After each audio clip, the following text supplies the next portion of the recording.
Assalamualaikum warahmatullahi wabarakatuh.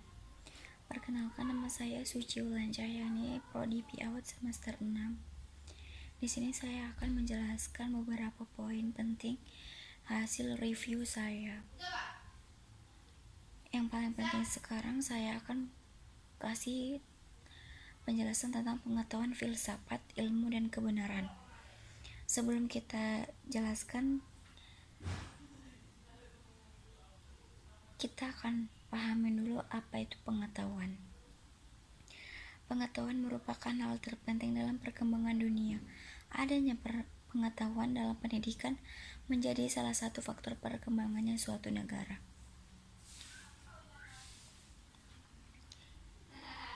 Istilah filsafat ini sebenarnya berasal dari bahasa Yunani, yakni philosophia, yang mana merupakan gabungan dari kata philo dan sophia. Philo berarti cinta dan arti yang luas. Hasbunallah Bakri.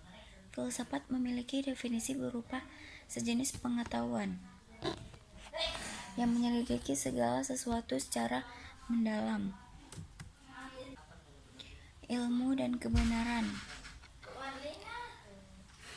Kebenaran adalah kesesuaian antara pernyataan dan kenyataan.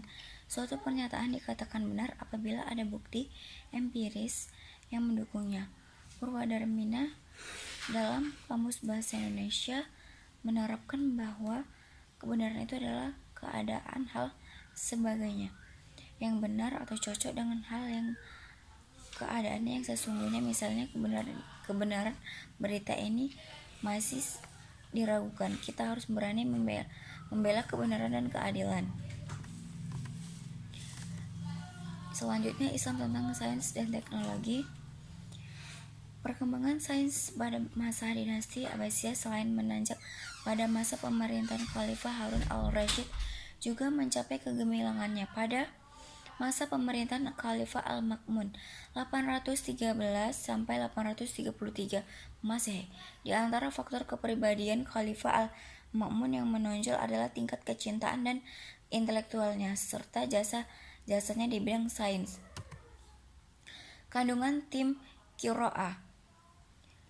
Keseluruhan Al-Quran yang turun dari hadirat Allah ke bumi diterima oleh Rasulullah secara berangsur-angsur, tercatat selama 22 tahun 2 bulan 22 hari, dimulai pada malam 17 Ramadan tahun 41 dari kelahiran Nabi dan terakhir tanggal 9 Zulhijjah tahun ke-63 usia beliau atau tahun 10 Hijriah.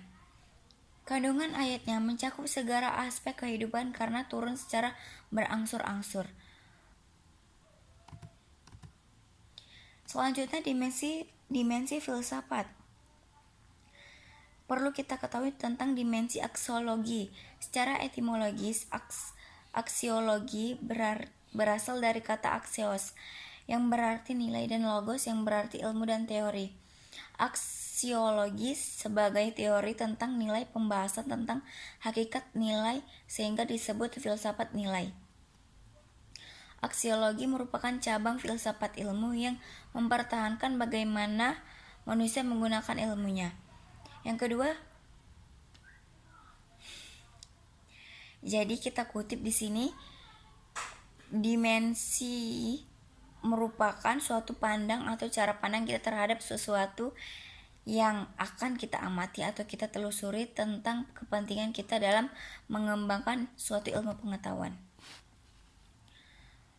Selanjutnya kita bahas tentang berpikir, fungsi akal, kreativitas, dan jenis pengetahuan. Filsafat pendidikan merupakan proses berpikir yang dilakukan secara mendalam dan terus-menerus tentang hakikat segala sesuatu, khususnya dalam bidang pendidikan.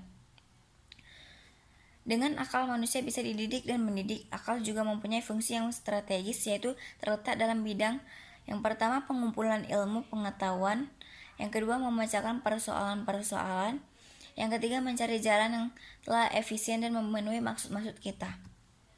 Yang selanjutnya, metode ilmiah.